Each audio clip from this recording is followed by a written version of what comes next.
coming up with cloud because people are understanding that their data is no longer safe. So I do not want to host on the cloud I would whatsoever. not. No. You would have to. You would ideally, if your center is Vancouver or Bellingham, should have a server room there, physically there, like 10 super good Linux servers capable of holding your entire application. Okay, or we can host it in Romania, but again with physical servers. I don't want to see. If you mix up your data on the cloud, you know what the cloud can do fundamentally. And let me tell you something: the cloud providers have the ultimate authority over that data. Once you give your data to the cloud authority, you're saying goodbye. Goodbye, data. You're the owner now. Is that what you want to do? That's definitely not something to do. So you want to have your servers, maybe half capacity in Romania, half capacity in Bellingham, and they're physical servers. They're physically that you can see them, you can buy them, you can upgrade them. You don't want on the cloud because on the cloud you don't control anything anymore.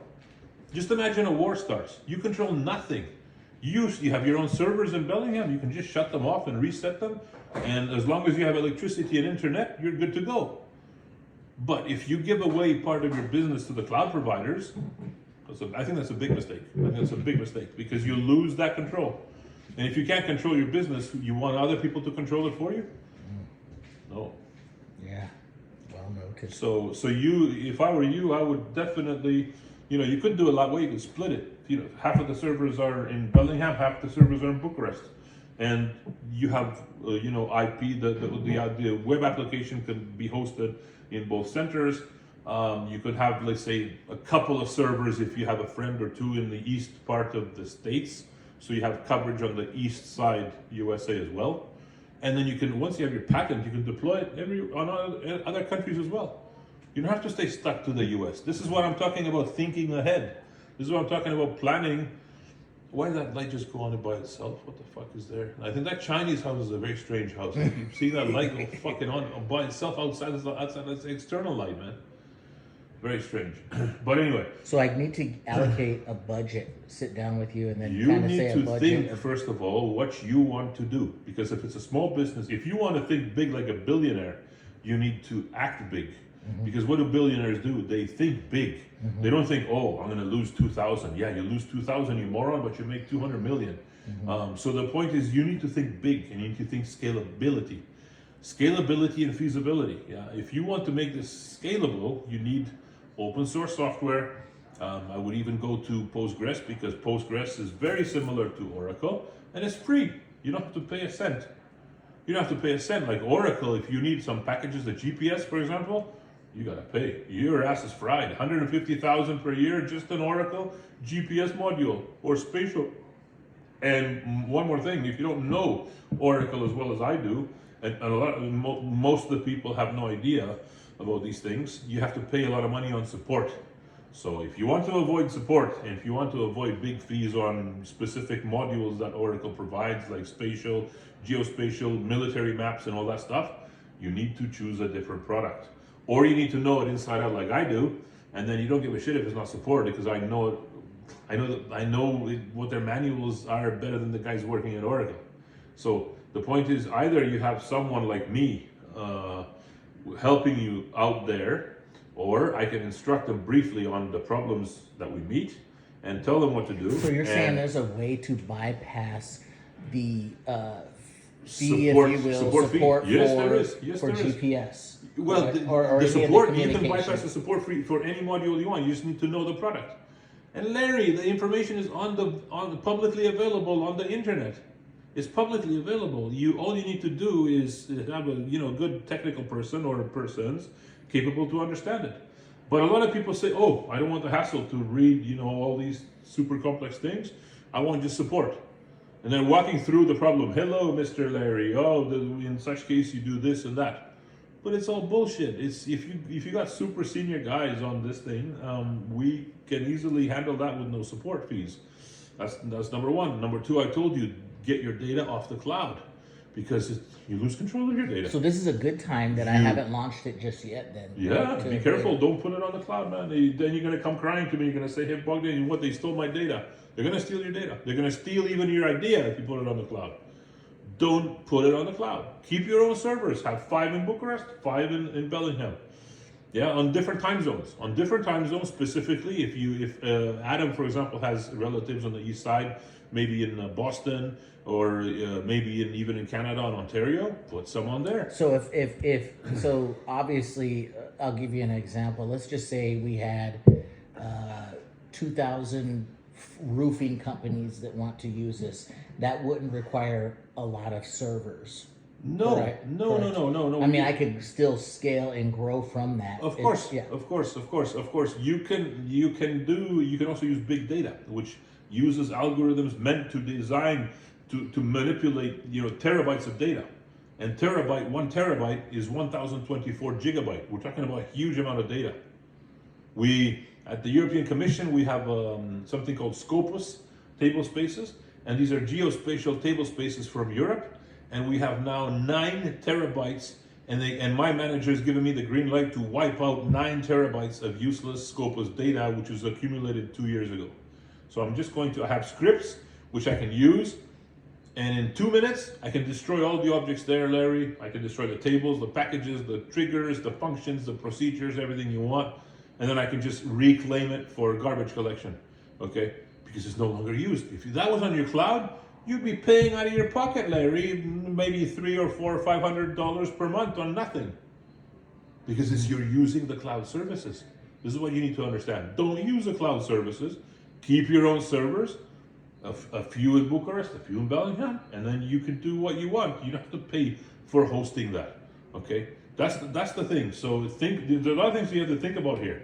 You need to think about the countries you want to expand this application to, which means you're going to have to translate your application into different languages. If you want global, if you want to be a billionaire, what the fuck's going on? Is it raining? Is it really raining that bad? Yep. Whoa, I didn't realize it.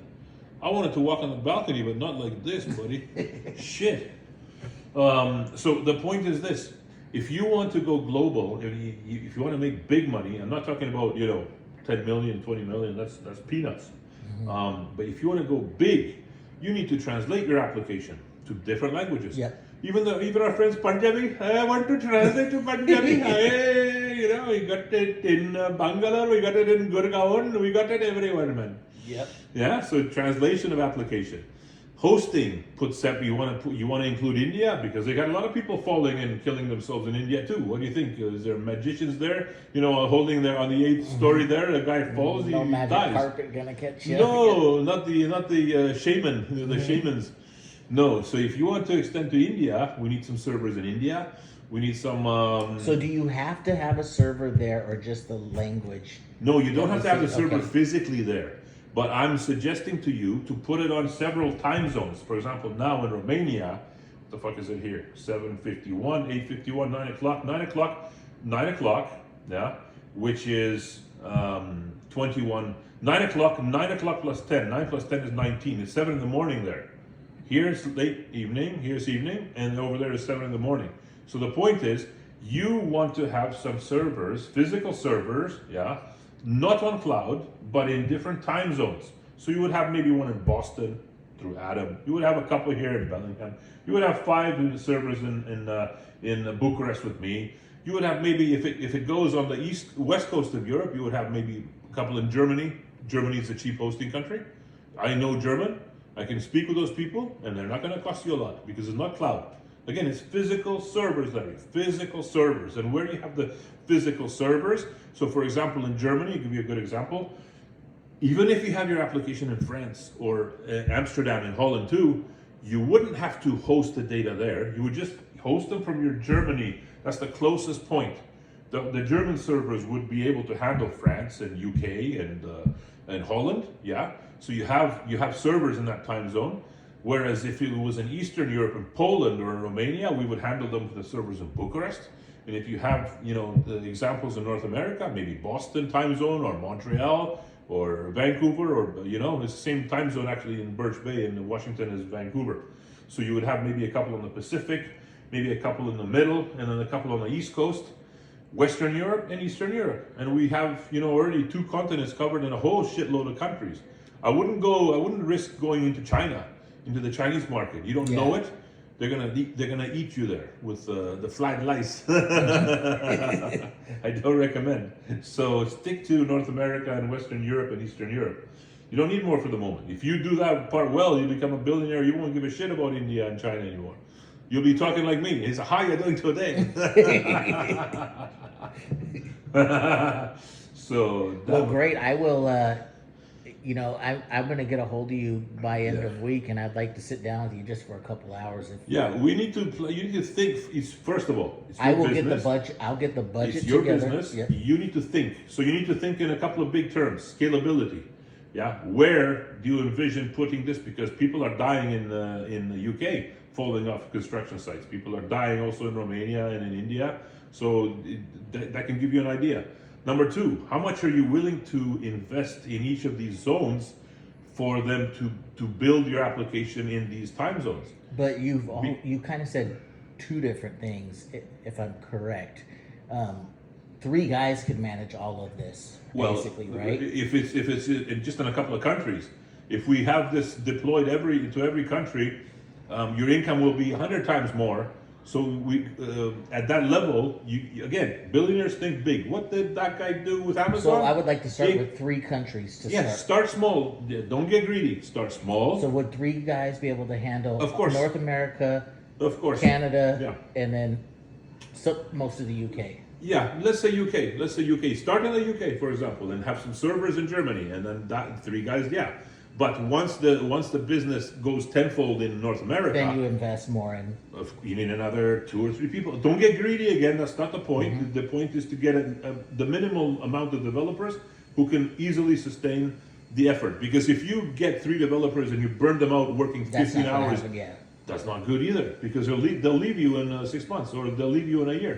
And then what are you going to do? You're going to waste time and money getting good developers again. So think about them as humans, also like we are. So a good developer would Yeah. offer all the tech support needed to keep Of the course. operations Of moving course, smoothly. of course, and fix problems if they occur, and enlarge table spaces in Oracle, for example, and request enlargement because I had situations where, for example, I'll give you a simple example. The temporary table space was full. What is a temp table space in Oracle? It's used for sorting, for indexing operations, for sorting large structures or huge tables with over tens of millions of rows. So what happens if the temp table space is full? You can no longer do sorting. You can no longer do proper indexing. So you know immediately that something is wrong. Your system is 10 times slower than before. So a senior So- developer Oh yeah, a senior would be developer. comfortable with 5,000 monthly. Yeah, a senior one, and that's the difference between Bucharest and here. You're never gonna get a good senior guy for 5,000. He'll probably spit at you. He say, "Buddy, 5,000. What do you want me to do? Tie your shoelaces?" So you're pretty confident in getting one at 5,000, a senior Yeah, developer? yeah, and you don't need more than 1 senior or 2 at the most, because I'll be supervising this at a high level, and I can, a problem goes, you do that one, you do that one, you do that one, and the intermediate guys from 3 to 4K. It's about 4 or 5 times cheaper than you're gonna find in North America, and don't forget that there's a lot of good talent there too, because the school. Well, think about it this way, Larry. In high school in Romania, you still do trigonometry in grade 9 and 10. What the fuck do you do in Canada? I was dividing polynomials in grade 12. I said, this must be a fucking joke. And trigonometry in grade 12, and fucking integrals in first year. People are doing integrals in grade 11 in Romania, and trigonometry and geometry and programming and stuff like that. People now are introduced to AI in high school. They're introducing to the big data algorithms in grade 10. So they're working, a lot of the students that like computer science like I do, they're working their ass off in high school. And you got people coming out of university which are 10 times better than people here. Yeah, no comparison. There's people here, hey, what the fuck, how you doing integral? I don't know, man. This is why I was the best here, because I like that stuff. I've done a lot of math on my own. When people in high school, after I did my homework, I was working 2 hours at least per day. And if you do that consistently, you're gonna get super good, man. You're gonna get super good. Super good at math, at computer science, at trigonometry, at geometry. because they have a lot of things in common, right? So if you do that enough, and if you have a passion for it, nobody's gonna beat you. Nobody. They can't even. I mean, it's like that fucking song with "Can't Touch This," MC Hammer. Can't touch this. Can't touch this. Yep. You gotta, nice looking set of photo models and supermodels. But that's the point. You need to think about what you want to do. Start with a couple of countries and then expand. Okay, and then keep your data with physical servers. Don't make the mistake of going to cloud. I'm definitely noting that. What I need to do is figure out geographically where I see this thing going in a certain time frame. Then I want to sit down with you and say, this is what I'd like to achieve. You need the legal stuff too. Don't forget, because if you do that in the UK without a proper legal, who came, Larry? Can you see who came? No, he pulled forward and now so the point is this: if you make the mistake also of going to a country and deploying your solution where you don't have a patent, you're in big trouble. Oh, I'm not going to. Otherwise, they're going to steal your solution, and they'll even fine you for doing such a thing without a proper license. So be careful. Start in North America. You're going to have patents soon. Continue to the UK if you have a patent there. You're gonna have to have some people helping you here on a legal department, Larry. Oh yeah, I do. You need these people going forward because they're gonna have to do the contracts for you. They're gonna have to speak to the authorities for you, the tax authorities, the legal advice, which is part of some country's regulation, and all these competition policies between that country and other countries. It's possible. So. You need to act on several fronts, and this is where your job, if you're good at multitasking with a lot of different ideas and processes, then you're the right person for the job, because you need to plan and go multiple directions. I could be the head of IT, in Europe there with some guys with some super good talent, and which will do as I tell them exactly, and us two can communicate on phone or WhatsApp. And there has to be lines of contact like that. But you also need a top guy with legal advice. You also need a top guy with operations or deployment, for example. If you make an update to your application in North America, you better as hell make sure that you deploy that same version also to other countries. Okay, because you'll have parts of an older application, and in other countries you're going to have different versions of that application. It's going to be a chaos to maintain. Yeah, you want an application which is uniform in all countries. You want an application, for example, for databases. We have Flyway.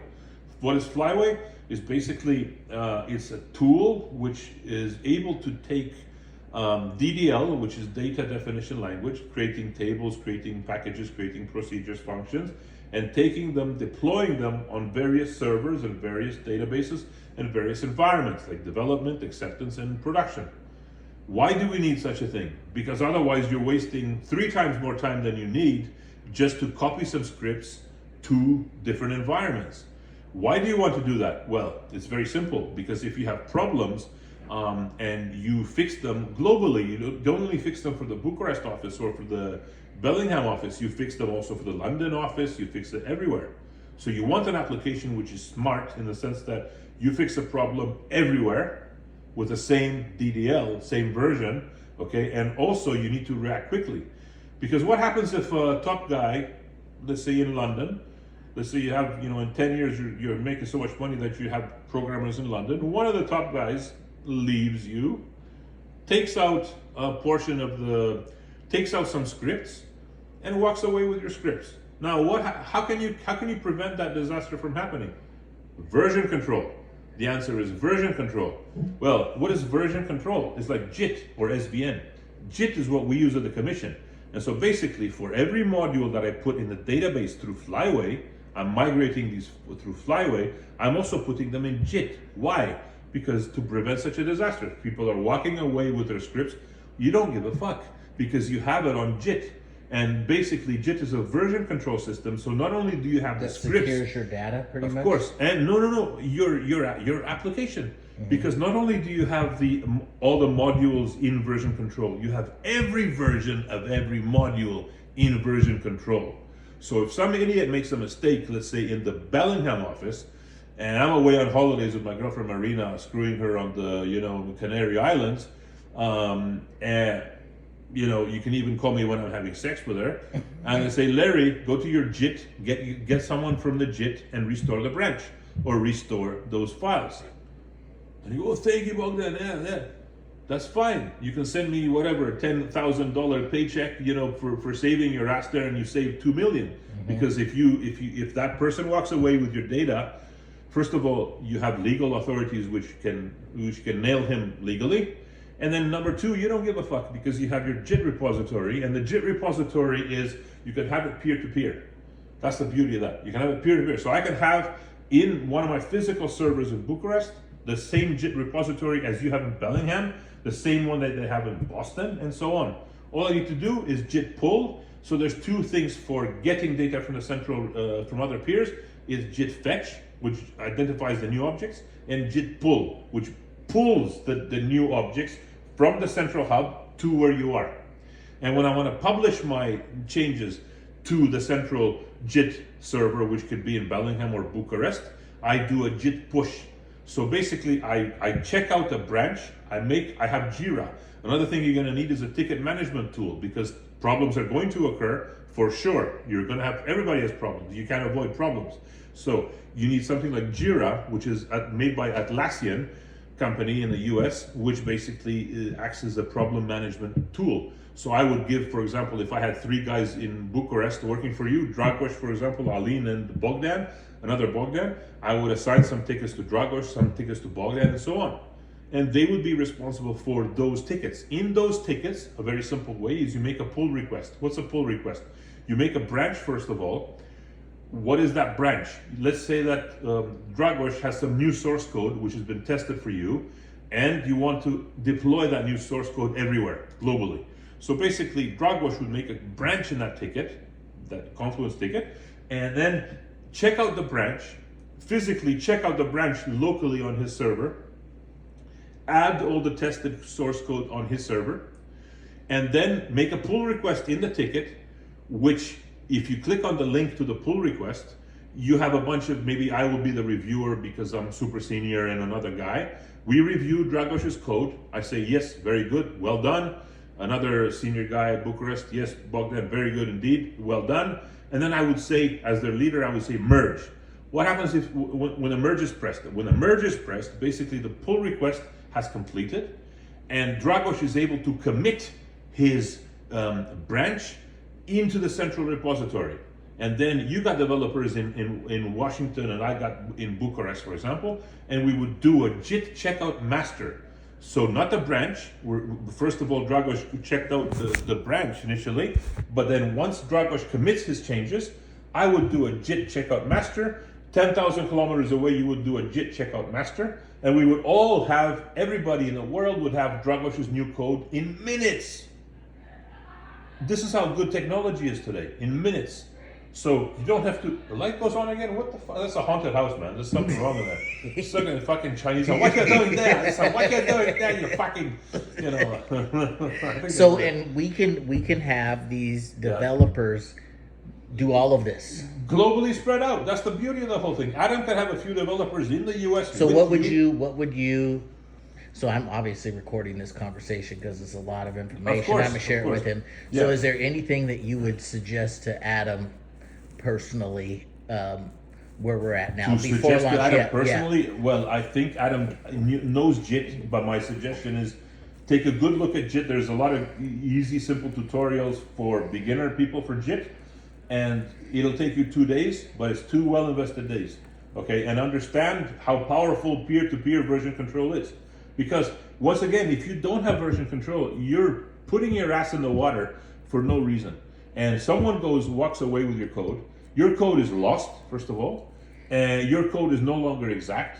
And number 3, it's difficult for you to merge those gaps because you need that code. You need that code which was stolen. So how do you prevent a disaster like this? Well, you have a legal team to catch his ass if he does that, number 1. But then you don't care. You want your business to be continuous. You want the BCM, a business continuity solution, Larry. So what you do is you get JIT or you get SVN, yeah, and you basically secure your ass, putting all source code into that central repository, yeah. So I can do it. You can do it on your end in Bellingham. I can do it on my end in Bucharest. All I need to do, once again, I go to the Atlassian Jira ticket. I create a branch. I call it Larry. I make a branch Larry. And I say, JIT checkout Larry. Check out that branch. And in that branch Larry, I put the new source code from Alin in Bucharest. Okay. I then say, create, so from the branch, I say, I make this pull request. What's a pull request? I'll explain to you briefly. This pull request is basically a request for other developers to look at your changes, to approve your changes, or say, hey, I don't like that, we can make it better like this. So basically, let's say you get me and another senior guy in Bucharest, we're the two reviewers. We review what Dragos has done. I'm very happy with his code, and so is my colleague. And then say, I would press the button merge. When I press the button merge, what does that mean? That those things in branch Larry, which I've just created, can go to the master branch in the server, for example, hosted in Bucharest or hosted in Bellingham or in Boston or whatever. And then once I upload those changes to the central repository, all we need to do, you're making the same command as I am 10,000 kilometers away, is JIT checkout master. When you say JIT checkout master after we deployed it to the central repository, you're going to get exactly the same source code as me, 10,000 kilometers away, exactly the same source code that Dragos initially made. And that's the beauty of that, because if something like this happens to you, you don't give a fuck. You just basically redeploy, you consolidate the changes of developers if there's new source code, and then you do a JIT checkout master globally. Your business is fine. That guy will be caught eventually because, we have WhatsApp now, we have Facebook, we have Meta, and you don't have to worry about that. Your business isn't losing money. What happened to me in Cyprus 10 years ago was that the website, this was for soccer, football, baseball, car racing, and basketball, was so flooded on weekends that they would be losing tens of thousands of euro per minute if that site goes down, because it's a sports betting site. Yeah. So what did we do? Well, we hosted our servers, fastest servers in Germany, super fast and good prices in Germany, and partly in the UK. So basically what these people did, and they had a 30 TVs in that room for update tool and admin tool to punch in all the, Mutu scored a goal in the 7th minute, or the English Premier League matches, or whatever you want, Australia and all the continents. So basically they would punch in the scores as the matches progressed, tennis as well, Djokovic or whoever, and then they would be updated, and they would put in this update tool or admin tool for championships and cups and all that stuff. So basically what would happen then is, if some disruption occurred on the weekend, you could face the threat of losing hundreds of thousands of euros in 20 minutes. So how do we prevent that? Well, the boss of X-Scores, a smart Greek guy called Simos Shokoros, he was my manager, he was the owner of X-Scores. He said, Bogdan, we have a rotational support system. For example, Saturday I would be supporting the main production. Sunday would be my colleague Aline, Monday would be my colleague Robert, and so on. So basically, whoever was on support that day was responsible to restore. If any damage occurred to the website or to any tables on the production server, we would have to do this immediately. And so what happened one day, I remember I hired one of the senior guys. His name was Cornell. And basically he came with his wife to Paralimni, where we had our main office. And this guy, he looked strange from the beginning, because he was a really good Java developer who really knew his stuff. But then he was acting strange. What was he doing? At 5 o'clock every afternoon, he used to fall asleep on the couch. There was a couch in the office, saying that he had a headache. This was every day at 5. And he thought that I was going to let him go. For the first few days I said, okay, go home because you're sick and you're not feeling well. What did my wife tell me in Cyprus 20 minutes later? He said, Cornell's on the beach with his wife. And this happened many, many times, Larry. This happened 15, 20, 30, 50 times. The other thing I was noticing is that his timesheet, I could physically do in 20 minutes what he was doing in 8 hours. I said, okay, I'm super good. Let's say not 20 minutes, let's say 3 or 4 hours, but not a full day. I said, what are you doing, Cornell? Did you come to Cyprus to cheat on this team? did you come to Cyprus to, do this kind of bullshit? Because my wife is telling me that 15 minutes after you leave here with a headache, my wife is seeing you and your wife on the beach. What the hell is going on? And one day, this guy was so stupid that he wiped out tables on production. Now, I'm Mr. Oracle, so what did I do? I took their data dictionary views, which I know, like there's session, there's process area, there's all sorts of commands, there's a V-list, long ops. The long ops are the long operations over 6 minutes. So I joined a couple of those views, and I wanted to find a guilty person. And I go, holy shit, it's Cornell. IP address I knew. His host machine I knew. The user I knew. And what did this idiot do on Saturday? He wiped out 15 or 20 tables on production from soccer, from baseball, from car racing. So what happened then? I had to act super fast. What did I do? I took the standby database, which was in London, which was the other instance, the standby production Oracle instance, and then took those tables. I did an immediate export with Oracle Export Facility.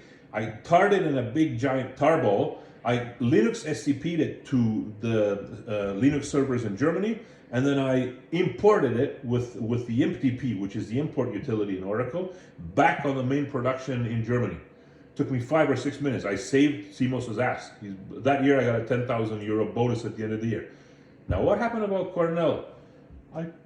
First of all, I phoned him Saturday and I said, Cornell, I'm not going to fire you, but Simos is going to fire you Monday. So start packing your bags. You're going back to Bucharest. And then he started crying on the phone. He said, what did I do? I said, are you stupid? You dropped tables on production on Saturday when we have 300,000 spectators on the web? Why did you do that? He says, I don't know. I was a little bit confused. I said, stop the bullshit. I will tell Simos what you did. And I took all of those views, which I got information from, and I put them on Simos's desk at Monday at 9 a.m.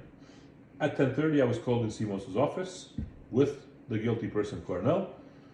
I didn't have to fire him, which is good. I don't like to fire people. I like to think up new solutions and be creative.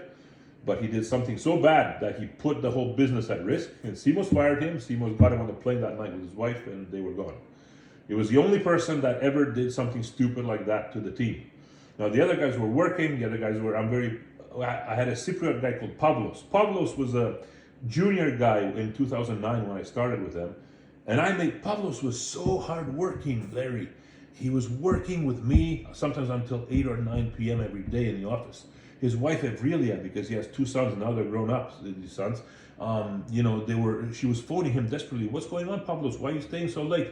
He says, I'm listening, my Bogdan is teaching me some really cool Java or some Oracle. And I made Pavlos, listen to me, I made Pavlos from a junior to a senior guy in 2.5 years. And Pavlos was one of the hardest working guys I've ever seen, because he liked computer science and he liked the way I was teaching him so much that he would go the next day to some documentation in JavaScript or some documentation in Oracle, and he would learn those things inside out. I've never seen such energy before. But I had really good guys from Romania too. I had some really good seniors. Alin, for example. You know what I let him do? Alin was the guy, kind of senior developer, who was doing things on his own initiative. He knew he had lots of skills because he was a senior guy, and then he was used to solving these problems in 7 hours, or let's say the average work time 8.5 hours. If Alin fixed a problem for me in a nice way, and I saw that immediately on code review, I called him to my office. I said, let's review what you've done. If that solution was nice, Larry, I said, Alin, you can leave 1 hour earlier today. And he looked at me, he says, thank you, Bogdan. And then I knew he was on the beach with his wife because I let him go 1 hour earlier. There's a difference between that and a crook like Cornell, who deliberately had a headache at 5. He planned his fucking headaches to be at 5 o'clock. Mm-hmm. I mean, and then and my wife would always see him because we had my son and my daughter were on the beach there playing in Protaras, for example, Protaras, or Aia Napa. Aia Napa is also close to Paralimni. Beautiful beaches, nice babes from England and stuff. They're also filming pornography movies there because they have a lot of supermodels. I'm not kidding you. And Russians too. Oh, the Russians. Oh, 6 foot with blue eyes. Oh, Larry, you don't know, man. You don't know. You know. Oh, too bad I was married. Fuck, I went with my wife, idiot. And you know what? You know what the English do? The English go fucking go to the beach there, and they're so dumb. That most of them, not all of them, but some of them, what they do is they stay 8 hours under the sun, and then they have to go to the hospital, not at the hotel, they're at the hospital directly, because that sun in Cyprus burns so much, and the problem is these idiots go at 1 p.m., right after lunch. That's when the sun burns you the most. So they between 1 and 4 p.m. or 1 and 5 p.m. is 4 hours. You got a 48 degree, 50 degree sun just shining on you. You're red in the first day, and then you can't move anymore. You're just like a crab, a boiled crab. And then they go to the hospital instead of spending 10 days on the beach, they spend 1 day on the beach and then 9 days in the hospital. Damn. Stupid UK guys. Which of course in the UK the sun is not going to destroy you. The sun is, if you go there, it's actually fucking cold. You know, it's like Vancouver weather. But in Cyprus, if you do that, you're a madman. No sun tanning lotion, no nothing. You just they're gonna stay there for 8 hours. Are you sure, buddy? Because tomorrow you're in the hospital. The next week you're staying in the hospital. They're stupid as hell. And you can't go in the water because you're all like red. And when you enter the sea salted water, you think you went to hell and back. Mm-hmm. I tell you, you're in the in the melting pots of Satan. So that's the only case I had in 3 years when I was leading that team, that I had an idiot, a person who was willing to do evil, just for the sake of evil, and to screw up what the rest of the team was doing. And I said, he asked me very terrified on Saturday when he phoned me. He was crying. He said, if you were in Simos's position, Bogdan, would you fire me? And I said, yes. For what you did, is at least you could have told me. You could have told me that you did something stupid. Phone me, and I would have fixed the problem and saved your ass. But because I had to find out who the fuck did that, and I found that out in 5 minutes, Larry. I knew the virtual views inside out. I got his IP address. I got his username. I got the DDL commands. Drop table this one. Drop table that one. I said, are you fucking stupid? You're doing drop tables on a production on Saturday. So I told this to Simos. Simos didn't even think. Says, goodbye, Cornell. I'm putting your wife and yourself on the plane to Bucharest. And that was all. And he regretted much after that. He sent emails saying he was sorry and blah, blah, blah, blah. But you don't want those people. You want people who work and like what they do. So you don't have to, but we had source control. We had SVN, which is similar to JIT at that time. It's integrated with the Eclipse IDE. We didn't lose any code. We didn't lose any objects. It took me 5 minutes. And Simon goes, Bogdan, how the fuck did you do that in 5 minutes? And I said, I knew what tables he dropped because I had the DDL from the virtual views. I went to the other standby physical database in the UK near London, and I got those tables, those objects. I put them in a giant tarball. The Linux SCP from Germany to from the UK to Germany near Frankfurt took less than 1 second. The import took about 2 or 3 minutes, and I was done. He goes, "Holy shit, Bogdan, you're a genius!" And so basically, from that point on, all the developers in my team became very careful. They heard what happened to Cornell. Everybody felt sorry for what happened to Cornell. And I also spoke with Aline, who then was the next senior guy in the team. I said, don't ever do such a stupid thing. And Aline said, no way, Bogdan, I love the salary here. I love the money I make. And he never did that. So it's this principle I told you before at the commission. I'm paid very well, Larry. Why would I ever fuck something of them? Why would I ever do that? Because it's, first of all, for me in Europe, difficult to find a job paying me 13,500 euro. A senior guy I told you makes 5,000 euro. I'm making 3 times as much as a senior guy there. So my interest is to do things perfectly well at the commission, so they have no reason to fire me and reason to keep me, because it's also a very prestigious place. In 3 years, if I keep this up at the commission, I can apply for the World Bank, Larry. And the World Bank, believe me, they start paying 20, 25, 30,000 euro per month. So the point is, and if you think big, if you want to think like a billionaire, you need to plan a slow, because if you get greedy and want to do this, you may actually go down.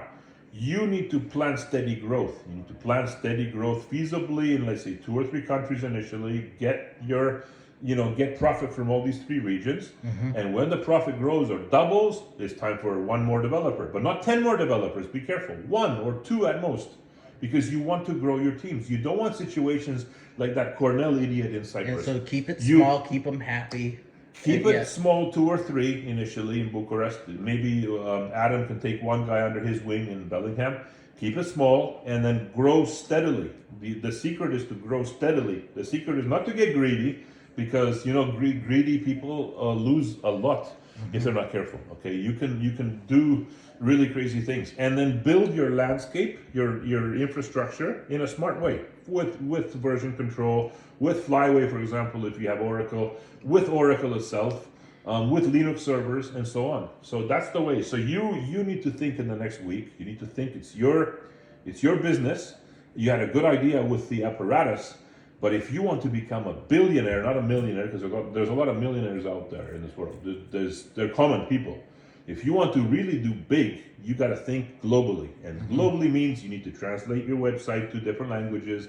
You need to first grow in some countries to have money to expand outwards, because you're not going to use your own money to expand to India, for example, or China, or the Luxembourg or Germany. You want to use the company-made money to do that, obviously. Yeah, you're not going to want to take $2 million out of your pocket to do that in different countries. You want to use the profit that you've gained.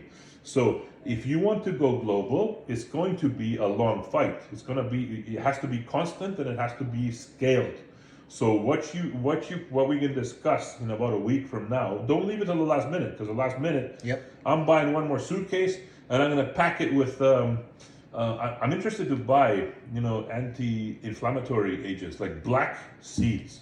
I've read in an article on YouTube that black seeds is one of the best, because the problem with hip and knee inflammation, and why people have these replacement operations, is first of all because of the inflammation they induce. Because if there's no inflammation, the body can regenerate these, and people don't understand this in North America.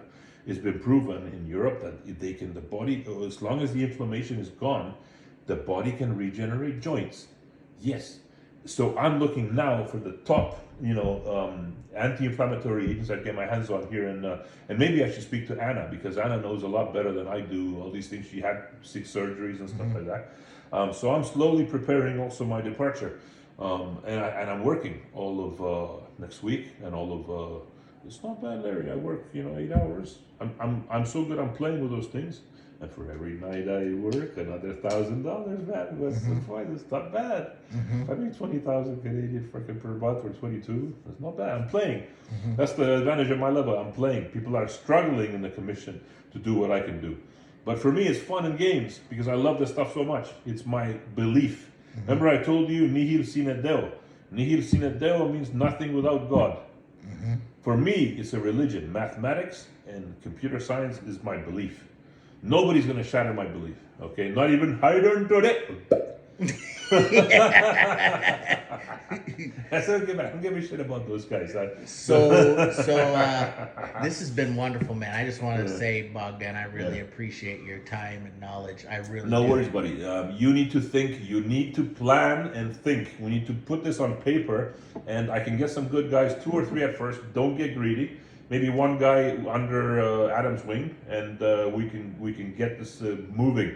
And don't make the mistake of putting your data in the cloud. Fuck the cloud. Yep, ever. No, we should keep the data in-house, because it's your data, and that data should belong, it should be controllable by us. Certainly not by Google. Well, who the fuck is Google? You know what Google did?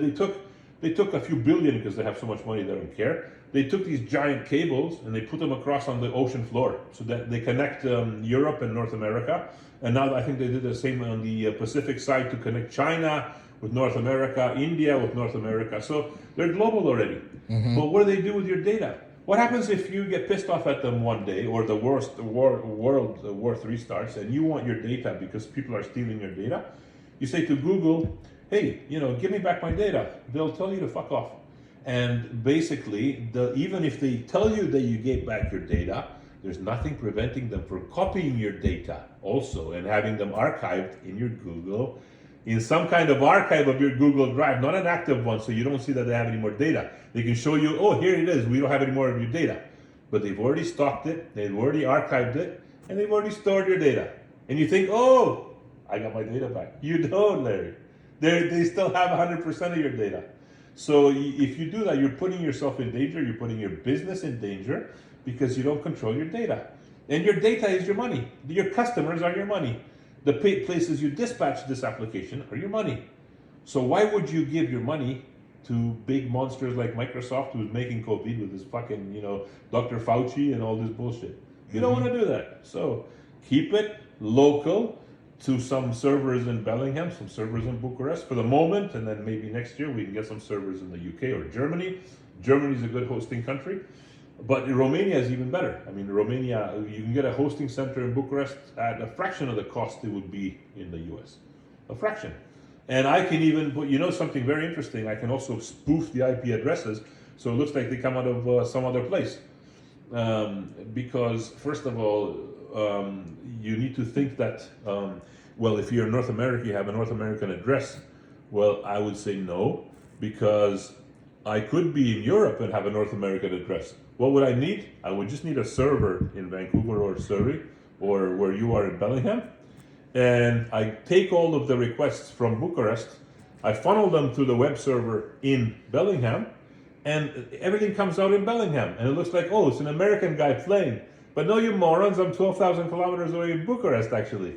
I'm rerouting all of the HTTP requests to your web server in Bellingham, and then people will think, oh, he can order this product, whatever, testosterone, or what the fuck you want to order from the US, and they'll think, oh, it's an American guy. You motherfuckers, I'm halfway across the world. And basically that's the way. That's the way to actually completely obfuscate or anonymize where you are. You're basically using a web server in between as a proxy, and you're funneling all your requests from other destinations to that proxy, and that Super proxy secure, that proxy comes out with an American Bellingham IP address. So be very careful. In today's technology, you need to, first of all, sit back, relax, have a cup of that beautiful coffee we had before, and think what you want to do. And once you have, and put the minimal budget, for example, because like I said, I'll be supervising this 10, 15, 20% of my time. The people who will actually be working for you will do that on an 8-hour per day basis. And remember, these people are good in Bucharest. I'm taking them out of their jobs, Larry.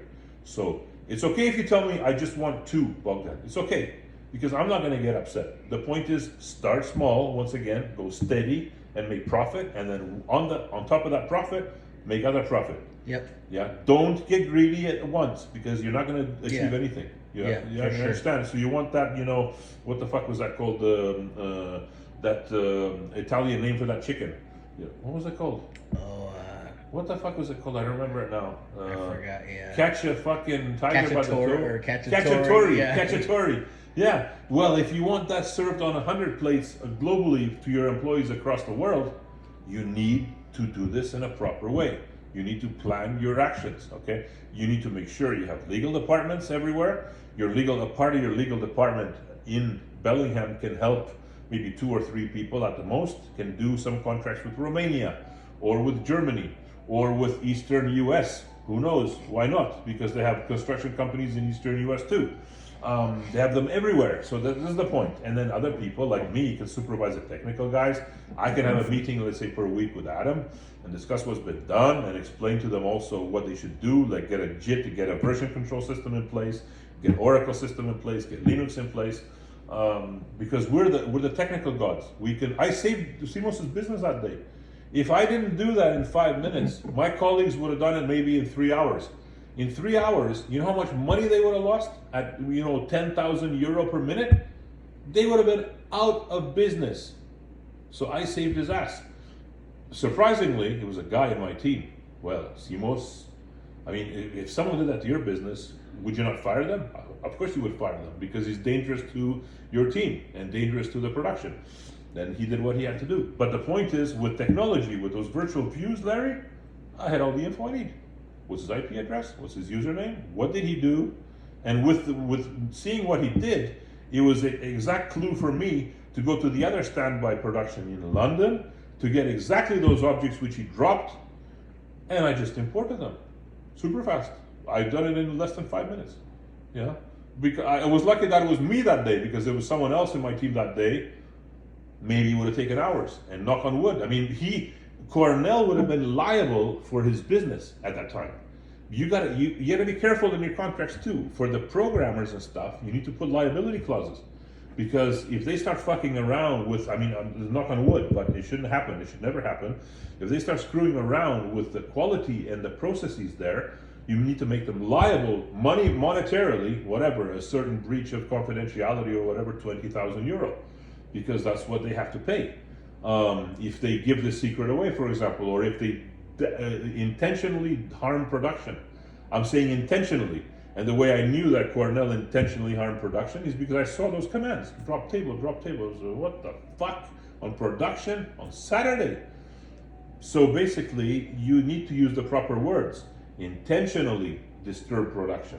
Okay? Or intentionally affect the data quality. Because another thing you can do, I'm just telling you, you can take those columns and obfuscate them, which means they'll be completely senseless to all your users.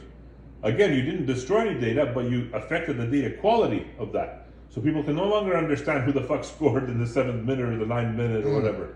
You understand? Yeah. So the point is, you need to be careful how you word your contracts. And you're not going to be doing this. It'll be your legal department. And Larry, you can't do everything. Not a person can do everything. Okay, you need to focus on, if you want to focus on the big business as a whole, you need to have 10 leaders, one like me in the IT, one legal department, one, looking at possible future growth of the company, other cities and other countries, and you basically speak with each one regularly, okay? You cannot do all these things. The secret, and this is what I respect Musk for, is that he was a good businessman. He knew which rocket scientists he should hire. He doesn't know this stuff, Larry. He does not. To understand how a rocket, how a rocket flies? In space, because there's no gravity, to go left, you actually have to turn your right thruster on at such a high rate, much more than the left one, that the whole rocket goes like this. And it's not like turning your car. Oh, you turn your steering wheel left. No, you have to if you want to go left in space, you have to put your right thruster, so that the thing has a rotational effect that way, and a little bit on the left, so you also go forward, not only rotate. So it's completely different mathematics. Musk doesn't know that stuff. No fucking way. It's like that fucking Indian in the airport there is very, very tired. He doesn't know. Well, awesome, Bogdan. I will. So you got to be careful who the people you place, man. You need to trust these people, and you need to grow slowly and keep the people you have. The quality people you need to keep. Yep. For sure, because it'll be hard as hell for you to find and replace these people. And plus, they will be with you every step of the way. They will know what code changes they've done. They will know and have documented this in Jira. They will know and have the tickets had in Atlassian Confluence. Okay, so it's very important that you're a good leader and systematically grow the company. Not take shortcuts. You think you're shortcutting, but you're shortcutting yourself. You need to understand that to grow a proper business like this, internationally, you need to do a lot of thought. You need to have, quiet thinking time for yourself, and you need to think properly. Which country is doing the best? What do we also need to do? Are there other sectors in the industry which we can cover? Okay, so that's the hardest part, because it's not just technology, it's not just legal, it's strategic. So this is like the Sun Tzu 2,000 years ago. Okay, so basically, is splitting strategy from tactics. Well, what is strategy? Strategy is the long-term vision. What is tactics? Tactics is the immediate set of things you can do to fulfill your strategy in the long run. So maybe for Lake Waterloo, if we had a war in Lake Waterloo, Canada, well, it's a relatively flat surface. 200 years ago, we got strong horses. Well, what do we do up north where there's only mountains? We need other kind of horses, or we need proper, attire, because it's cold as fucking hell, and so on. So it depends. So strategy and tactics, yes, they are coming together, but you have to use different tactics for different situations. But the strategy is the same. Yes, we're going to get multi-billionaires. That's good. Keep it like that. But the tactics you will have to change, in every situation. Adapt the tactics to your strategy and the circumstance. Okay, so you need to do a lot of thinking, and if it's too much for you at the moment, it's better to tell me, hey Bogdan, let's wait another month or two. Yep. Because I want you to be committed. I will get you people who are committed, but you need to be the same. You need to be a reflection of their commitment. You understand? So we're not playing games now. Okay, if you only have budget for two, tell me it's only two seniors or one senior and one intermediate, and that's what we'll do. Okay. And I want you to be sure, because you will need to reflect the same kind of attitude on their side too. So I'll get these people and I'll take them out of their jobs. I will literally take them out of their jobs, and I don't want to do that. If I understand. I will. It's a tricky thing here, because I'm taking people out of their jobs, and some of these people are married, have kids and families like we do. So the point is, think what you can afford initially. Let's do some planning on the application, and then tell me. But you need to be straight with me. You need to be sincere, because we need to be sincere also to these people. I'm gonna literally take them out of their jobs. They will lose that job, and then we'll put them in this job for your company. Yeah. So it's important that you have a sense of responsibility as well. Of course, you're gonna get the benefit for that, because they'll be working for you and they'll be doing top-notch technical stuff at a fraction of the cost they would do for you in the US. So you'll definitely have advantages, but also on your side, Larry, you have to have a firm determination that you're going to make this company and this application, and you want to deploy it in many countries. And so you have to have that mindset. You have to have. I mean, watching TV is not going to give you that mindset. Watching TV in these days is going to say, "Oh, fucking war's coming," and no, you have to have a solid motivational state. Okay. And be confident in your application, yeah, and at the same time get the legal department to make sure no one steals your idea. So you have a lot of juggling acts to do, Larry. Yeah. I'm relying on you, and you. Well, I think you'll be impressed what I've done thus far. Oh, that's good. I have a pretty solid team too. So, yeah, and that's why I haven't even pulled the trigger yet. I wanted to make sure that I had budget. Now you're actually speaking numbers. Yeah. I mean, you think about that. They'll be working for you 12 months per year. I don't want situations where we pull top developers out of your project and put them back in 6 months. Yep. No, you should never do that. You should never do that. First of all, because of the risk of losing the understanding of what the modules that they did. Yeah. Second of all, because it's hard to replace them, because I would have to then teach the new people all of what they've done. And you're wasting your time there for sure, for 100%, Larry. I'm telling you, you're wasting your time and money if that happens, because we're going to spend maybe 2 or 3 months getting up to speed some other developers, which should not have left in the first place. So how do you keep good people? Pay them enough, and you reward them like I did when for example, Aline was fixing problems in 7 hours. I'd rather have a developer working 7.5 hours for me than 8 or 8.5 and do a good job than a guy who's fucking, doing nothing the whole day and sleeping at 5 o'clock like Cornell. Honestly, you're better off too, because you have a guy doing top-notch development. You have a guy fixing your problems, and if he goes half an hour earlier home, who cares? Do you care? No. He's got a wife too. Maybe he wants to screw his wife, or he wants to go shopping or whatever. So you got to be flexible. And I don't like Google was a good example, right? They bought weight rooms and sofas, and it's good if you can do your job. Then maybe you want to relax for half an hour, take a nap or something. That's good. And then after they did that, other companies started, is this good or is this bad? Are we putting in sofas in offices? Is that a good thing or is that a bad thing? I think it's a good thing, because it doesn't promote laziness. It promotes autonomy. And if you get autonomous people who are doing their tasks, you can rest assured everything's fine, because each one is doing their tasks. And the easy way to monitor this is with a ticket monitoring system like Jira, made by Atlassian. And everybody's got, I just look. I have, let's say 20 tickets in the Bucharest office. I see this one is underway. This is completed. If it's completed, it's under review. This is still not assigned, and so on. And then I know immediately, this is not assigned, but it's important. I'll assign it to Aline, for example, and then he can get working on that. So the processes have to be smooth, not only in legal, but they also have to be smooth in IT, and they have to be repeatable. And there's a lot of what? And we have more guests. We got you want chicken fried rice? All right, Bogdan. Well, that was awesome. Good discussion. very good discussion. So you need to, first of all, plan it out on your side, Larry, because you know better than I do what you want to invest initially and what you want to do initially. So like I said, stick with your plan, okay?